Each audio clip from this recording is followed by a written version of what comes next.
आपण मागील व्हिडिओ लेक्चरमध्ये आंतरराष्ट्रीय राजकारणाच्या अनुषंगाने राष्ट्रीय सत्तेचे जे विविध घटक आहेत हे विविध घटक आपण अभ्यासत होतो। त्यामध्ये प्रामुख्याने आपण राष्ट्रीय सत्तेच्या घटकामध्ये भौगोलिक घटक, नैसर्गिक घटक आणि त्याचबरोबर आजच्या तासाला आपण तांत्रिक घटक आणि मानवी घटक राष्ट्रीय सत्तेच्या अनुषंगाने कसे महत्त्वपूर्ण आहेत आपण ते बघणार आहोत।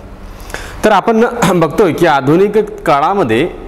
तंत्रज्ञानाचा विकास जो आहे अतिशय झपाट्याने किंवा शीघ्रगतीने होत आहे आणि या तंत्रज्ञानाचा किंवा या तंत्रविज्ञानाचा प्रभाव जो आहे जीवनाच्या प्रत्येक क्षेत्रावर आपल्याला दिसून येते।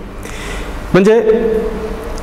त्याचबरोबर राष्ट्रीय सत्तेच्या राजकारणामध्ये किंवा आंतरराष्ट्रीय राजकारणामध्ये सुद्धा किंवा देशामध्ये लागणारे विविध संशोधन जे असतील हे सुद्धा या संशोधनाच्या माध्यमातून देश प्रगतीपथावर जात आहे। आणि म्हणून की देशाच्या अंतर्गत आणि परराष्ट्र धोरणावर म्हणजे इंटरनल सेक्टर्सवर आणि फॉरेन पॉलिसीवर सगळ्यात मोठा प्रभाव जो आहे किंवा परिणाम जो आहे आज आपण बघतो की तंत्रज्ञानाचा आहे। त्यामुळे राष्ट्रीय सत्तेच्या अनुषंगाने विचार करता, राष्ट्रीय शक्तीच्या माध्यमातून विचार करता तांत्रिक घटक जो आहे हा तांत्रिक घटक महत्त्वाचा किंवा महत्त्वपूर्ण वाटतो की शस्त्रास्त्रे असतील, अण्वस्त्रे असतील यांची आपण बघतो की आज फार मोठ्या प्रमाणामध्ये निर्मिती झालेली आहे आणि प्रत्येक देश या बाबतीमध्ये प्रगती करत आहे। त्यामुळे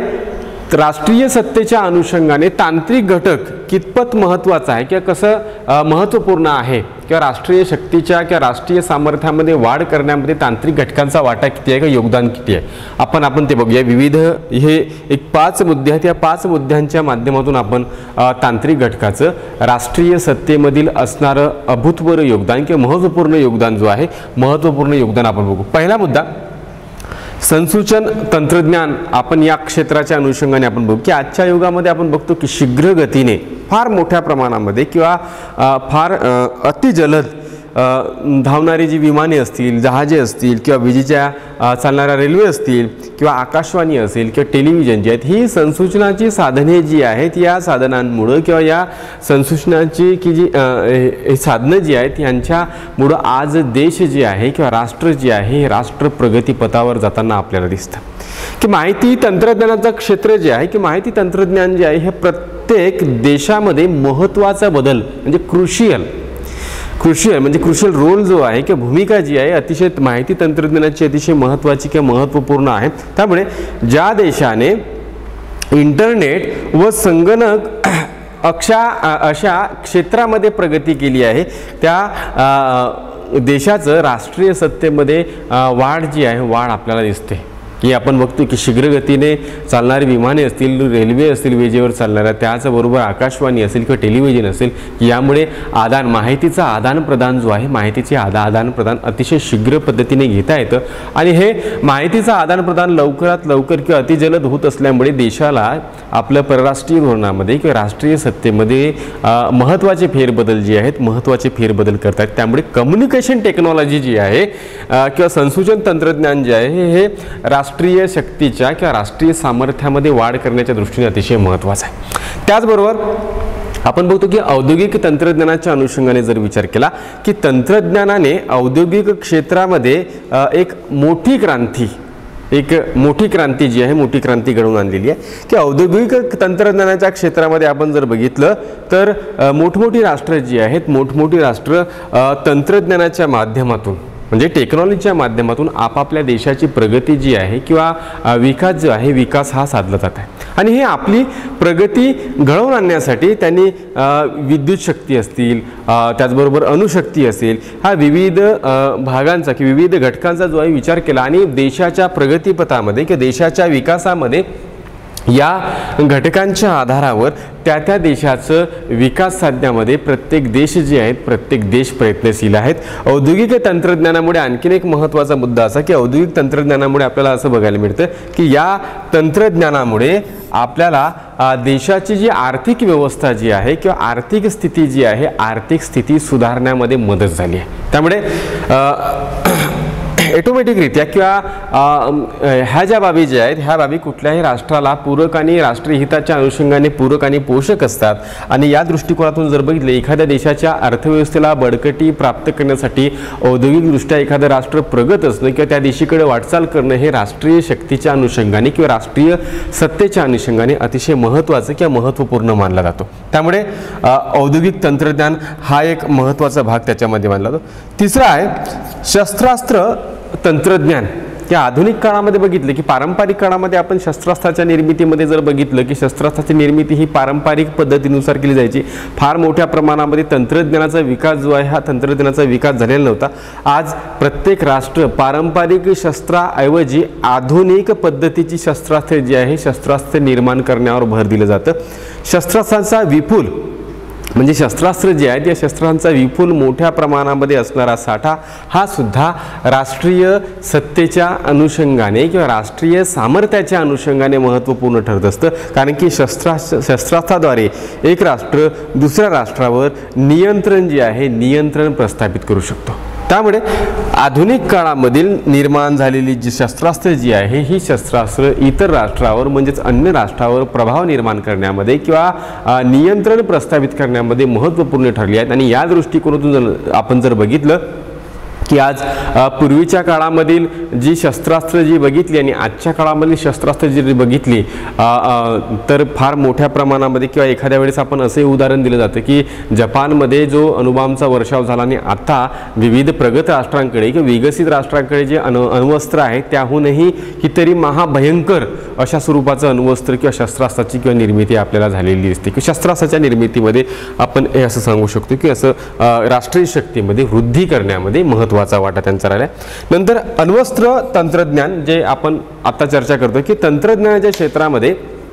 घडून आलेला सर्वात नाविन्यपूर्ण आविष्कार म्हणजे काय तर अण्वस्त्र तंत्रज्ञान। एक नाविन्यपूर्ण आविष्कार म्हणून ओळखला जाते की अण्वस्त्राच्या तंत्रज्ञानाद्वारे किंवा याद्वारे विविध राष्ट्र जी आहेत विविध राष्ट्रांनी अणुबॉम्बाची निर्मिती केली आहे। ब्रिटन असेल फ्रान्स असेल जपान असेल अमेरिका असेल रशिया असेल या राष्ट्रांनी एक मोठी राष्ट्र म्हणजे सुपर पॉवर म्हणून किंवा महासत्ता म्हणून किंवा मोठी राष्ट्र म्हणून किंवा सर्वात बलसंपन्न राष्ट्र म्हणून ओळखली जातात की या आधारावर ते दुसऱ्या राष्ट्राच्या परराष्ट्रीय धोरणाला सुद्धा किंवा परराष्ट्र नीतीला सुद्धा प्रभावित करताना दिसतात।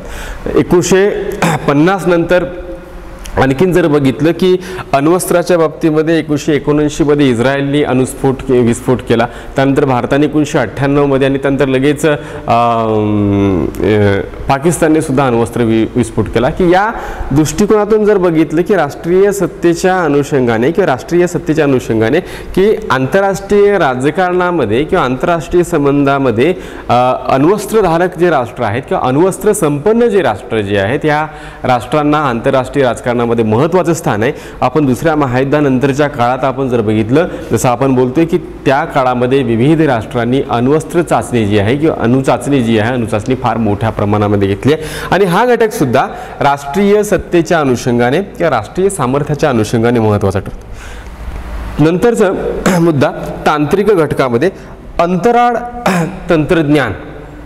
की मनुष्य आपण बघतो की अणुयुगाशी जुळवून घेतो न घेतो तोच अंतराळ संशोधनाची मोहीम जी आहे आपण विविध देशांची आपल्याला बघायला मिळते की अनेक राष्ट्र जे आहेत त्या अनेक राष्ट्रांनी उपग्रहांच्या माध्यमातून किंवा उपग्रहाद्वारे अंतराळ तंत्रज्ञानाला फार मोठ्या प्रमाणामध्ये चालना दिली आहे की सोव्हिएट संघाने सुद्धा आपण जर बघितलं की मानवनिर्मित पहिला उपग्रह जो आहे अंतराळ भ्रमण करण्यासाठी सोडला होता आणि पुढील काळात म्हणजे आता बरेचसे देश किंवा बरेचसे राष्ट्र जे आहेत अनेक राष्ट्र ह्या संशोधनाला चालना देत आहेत आणि आपापल्या देशाची प्रगती किंवा आपापल्या देशाचा विकास जो आहे हा विकास कशा पद्धतीने होईल या घटकाच्या अनुषंगाने ते विचार करत आहेत। तर या दृष्टिकोनातून आपण जर विचार केला किंवा राष्ट्रीय सत्तेच्या अनुषंगाने तांत्रिक घटकांचं महत्त्व काय आपण जर बघितलं की संशोधनाच्या तंत्रज्ञानाच्या अनुषंगाने औद्योगिक तंत्रज्ञानाच्या अनुषंगाने, शस्त्रास्त्र तंत्रज्ञानाच्या अनुषंगाने किंवा अण्वस्त्र असेल किंवा अंतराळ असेल, तर आपण बघतो की राष्ट्रीय शक्तीची किंवा राष्ट्रीय सत्तेची वाढ करण्यामध्ये, त्याचबरोबर सत्तेचे संकल्पना जी आहे या संकल्पनेत बदल करण्यासाठी किंवा राहणीमानात बदल करण्यासाठी किंवा परस्परावलंबित्व किंवा व्यापार आपण जर म्हणू या टेक्नॉलॉजीच्या दृष्टिकोनातून किंवा तंत्रज्ञानाच्या अनुषंगाने, तर या घटकाला अतिशय महत्त्वाचं स्थान आहे. राष्ट्रीय सत्तेच्या अनुषंगाने आपण जर विचार केलात तर हा तांत्रिक घटक जो आहे अलीकडच्या काळामध्ये किंवा समकालीन विश्वामध्ये अतिशय महत्त्वाचा किंवा महत्त्वपूर्ण घटक मानला जातो. त्यानंतर मानवी घटक हा एक महत्त्वाचा घटक जो आहे, हा महत्त्वाचा घटक मानला जातो. ह्युमन रिसोर्स, की राष्ट्रीय सत्तेचे जे विविध घटक आहेत, आपण वारंवार चर्चा करतो, रिपिटेशन होते की जसं भौगोलिक घटक आहे, नैसर्गिक घटक आहे, त्याचबरोबर विचार प्रणाली आहे किंवा वैचारिक प्रणाली आहे, त्याचबरोबर आपण बघतो की तांत्रिक घटक आहे. त्याचप्रमाणे मानवी घटकाचा सुद्धा राष्ट्रीय सत्तेच्या अनुषंगाने विचार करता येतो. त्यापैकी एक महत्त्वाचा घटक म्हणून आपण बघतोय. तर लोकसंख्या हा कधी काळी लोकसंख्येचा आकार मोठं असणं, स्वरूप मोठं असणं हे देखील एकेकाळी राष्ट्राचं, त्या राष्ट्राचं गौरव मानलं जायचं किंवा राष्ट्राचं ते सामर्थ्य मानलं जायचं. आज विज्ञान आणि तंत्रज्ञानाच्या विकासाच्या पूर्वी म्हणजे आजची घडी न बघता किंवा पूर्वीची घडी किंवा पारंपरिक स्वरूपामध्ये किंवा सुरुवातीला प्रारंभीला जर बघितलं तर लोकसंख्या मोठी असणं, एखाद्या राष्ट्राची लोकसंख्या मोठी असणं किंवा त्याचा आकारमान मोठं असणं किंवा त्याचा विस्तार मोठा असणं हा राष्ट्रीय शक्तीच्या अनुषंगाने महत्त्वाचा मानला होता. मग आता या दृष्टिकोनातून आपण जर विचार केला तर मानवी घटकाच्या अनुषंगाने किंवा मानवी घटकांच्या माध्यमातून आपण काय कोणकोणते रिसोर्सेस जे आहेत त्या ह्युमन रिसोर्सच्या माध्यमातून राष्ट्रीय सत्तेमध्ये किंवा राष्ट्रीय शक्तीमध्ये कशा प्रकारे वाढ करता येते. सगळ्यात अगोदर की राष्ट्रीय शक्तीची वाढ करण्यामध्ये किंवा मानवी घटक हा कितपत उपयुक्त आहे किंवा कशा पद्धतीने उपयुक्त आहे, ते सर्वात महत्त्वाचं की त्याच्यामध्ये सैन्यबळाची पूर्तता. आपण जर बघितलं की सैन्यबळ हा जो घटक जो आहे किंवा सैन्यबळ जो आहे हा लोकसंख्या हा कुठल्याही राष्ट्राचा राष्ट्रीय सत्तेचा जो आहे राष्ट्रीय सत्तेचा आधार असतो. पूर्वी अधिक लोकसंख्या असणं हे गौरवाचं लक्षण मानलं जायचं आणि युद्धासाठी जे सैनिकांची जी आवश्यकता जी होती, हा सैनिकांची आवश्यकता आणि सैन्यबळ हे जे आहे हे लोकसंख्येच्या माध्यमातून किंवा या आकारमानाच्या माध्यमातून प्राप्त व्हायचे, त्या राष्ट्राला प्राप्त व्हायचे की ज्या राष्ट्राद्वारे सैन्य जे आहे, ज्या राष्ट्राचं सैन्य जे अधिक असणार त्या राष्ट्राचं सामर्थ्य सुद्धा अधिक असणार अशी भावना त्या काळामध्ये मानली जायची. त्यामुळे लोकसंख्येचा मोठा आकार असणं, या लोकसंख्येच्या मोठ्या आकाराच्या माध्यमातून सैन्यबळ जो आहे किंवा सैन्य शक्ती जी आहे, सैन्यशक्ती फार मोठ्या प्रमाणामध्ये एखाद्या राष्ट्राला प्राप्त व्हायची आणि ज्या राष्ट्राची शक्ती जास्त, सैन्यबळ जास्त, ते राष्ट्र आंतरराष्ट्रीय जगतामध्ये किंवा वैश्विक व्यासपीठावर आपण जर बघितलं किंवा जागतिक राजकारणाच्या पटलावर जर आपण बघितलं तर ते राष्ट्र अतिशय सर्वसंपन्न किंवा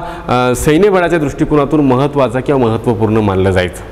तर हे सैन्यबळाची पूर्तता सुद्धा मानवी घटकामध्ये होते. दुसरा महत्त्वाचा मुद्दा आहे की मनुष्यबळाचा पुरवठा. मनुष्यबळ जो आहे, ह्युमन रिसोर्स जो आहे, हा लोकसंख्येच्या माध्यमातूनच मनुष्यबळाचा पुरवठा जो आहे, मनुष्यबळाचा पुरवठा होत असतो. कुठल्याही राष्ट्राला आपला विकास घडवून आणण्यासाठी किंवा डेव्हलपमेंट करण्यासाठी किंवा प्रगती करण्यासाठी त्या राष्ट्राला मनुष्यबळ जे आहे, मनुष्यबळ उपलब्ध असणं फार आवश्यक असते आणि मनुष्यबळ उपलब्ध नसेल किंवा पुरेसा ह्युमन रिसोर्स जर नसेल तर त्या राष्ट्राची प्रगती जी आहे ही राष्ट्राची प्रगती होऊ शकत नाही. त्यामुळे मनुष्यबळाद्वारे अनेक महत्त्वाच्या ज्या क्रिया ज्या आहेत ह्या महत्त्वाच्या क्रिया जलद गतीने पार पाडणं प्रत्येक राष्ट्राला शक्य होतं. त्यामुळे अशा पद्धतीने किंवा या पद्धतीने सुद्धा या मनुष्यबळाच्या पुरवठ्याच्या अनुषंगाने आपण जर विचार केला तर राष्ट्राची जी कामं जी आहेत किंवा महत्त्वपूर्ण कामं जी आहेत हे महत्त्वपूर्ण कामं वेळेवर आणि योग्य पद्धतीने योग्य कार्यवाहीने ते पूर्ण होऊ शकतात. त्यामुळे मनुष्यबळ हा लोकसंख्येमधून किंवा मानवी घटकामधून मिळत असतो. त्यामुळे राष्ट्रीय शक्तीमधील हा एक महत्त्वाचा एक मुद्दा मानला जातो. त्याचबरोबर लोकसंख्येची गुणवत्ता जसं आपण म्हटलं की केवळ राष्ट्र मोठं असून चालत नाही, की राष्ट्राचा भौगोलिक विस्तार चांगला असेल किंवा लोकसंख्या सुद्धा चांगल्या मोठ्या प्रमाणामध्ये असेल तर हे केवळ राष्ट्रीय शक्तीमध्ये वृद्धी करण्यामध्ये केवळ हाच घटक महत्त्वाचा आहे असं नाही. तर लोकसंख्येच्या अनुषंगाने ज्या राष्ट्राची लोकसंख्या मोठी त्याचबरोबर त्या राष्ट्रामधील जी व्यक्ती जी आहेत किंवा नागरिक जे आहेत त्या नागरिकांची गुणवत्ता सुद्धा महत्त्वाची आहे आणि ही गुणवत्ता राष्ट्रीय शक्तीमध्ये वाढ करण्यामध्ये किंवा राष्ट्रीय शक्ती वृद्धी करण्यामध्ये महत्त्वपूर्ण वाटा उचलते. त्यामुळे एखाद्या राष्ट्रामध्ये किंवा राष्ट्राची लोकसंख्या फार मोठ्या प्रमाणामध्ये असेल आणि तिथले नागरिक गुणवत्तापूर्ण असतील किंवा कौशल्यपूर्ण असतील तर त्या राष्ट्राच्या राष्ट्रीय शक्तीमध्ये किंवा राष्ट्रीय सामर्थ्यामध्ये वाढ होऊ शकते. या उलट अगदी आपण जर विचार केला की एखाद्या राष्ट्राची लोकसंख्या फार मोठ्या प्रमाणामध्ये आहे मात्र त्या राष्ट्रामधील नागरिक जे आहेत किंवा लोक जे आहेत ते गुणवत्तापूर्ण नाही किंवा कौशल्यपूर्ण नाही तर त्या राष्ट्राची जे सामर्थ्य जे आहे निश्चितच हे कमी होण्याच्या मार्गावर किंवा त्या राष्ट्राचा विकास जो आहे हा थोडासा मागं बॅकफूटवर येऊ शकते. म्हणून लोकसंख्येची असणारी गुणवत्ता हा सुद्धा एक महत्त्वाचा घटक आहे. आपण बघतोय की विविध देश म्हणजे विकसित जपान असेल अमेरिका असेल हे विकसित राष्ट्र जे आहेत हे विकसित राष्ट्र जरी लोकसंख्येच्या दृष्टिकोनातून महत्त्वाचे कमी जरी असले लोकसंख्येच्या दृष्टिकोन तरी त्या राष्ट्रामधील असणारे नागरिक जे आहेत किंवा जनता जी आहे हे कौशल्यपूर्ण किंवा गुणवत्तापूर्ण असल्यामुळे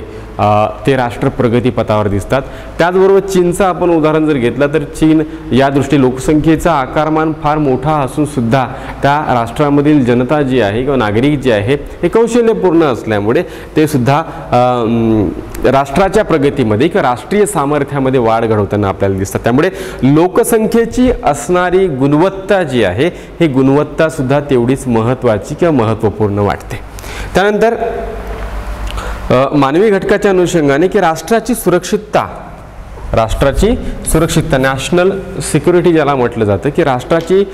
लोकसंख्या जर अधिक असेल म्हणजे राष्ट्राची लोकसंख्या जर फार मोठ्या प्रमाणामध्ये असेल तर त्या राष्ट्राला म्हणजे एखादं शत्रू राष्ट्र जो असेल की हा शत्रू राष्ट्र सहजासहजी त्या राष्ट्रावर आक्रमण करू शकणार नाही किंवा त्या राष्ट्राचा ताबा मिळवू शकणार नाही किंवा त्या राष्ट्राला तो नमवू शकणार नाही किंवा पराभूत करू शकणार नाही. त्या राष्ट्राची सुरक्षितता टिकून राहण्यासाठी त्या राष्ट्राची सुरक्षितता जी आहे ही सुरक्षितता टिकून राहण्यासाठी लोकसंख्या हा जो घटक जो आहे हा घटक महत्त्वाचा मानला जातो. अधिक लोकसंख्येमधून अधिक कार्यकर्ते आणि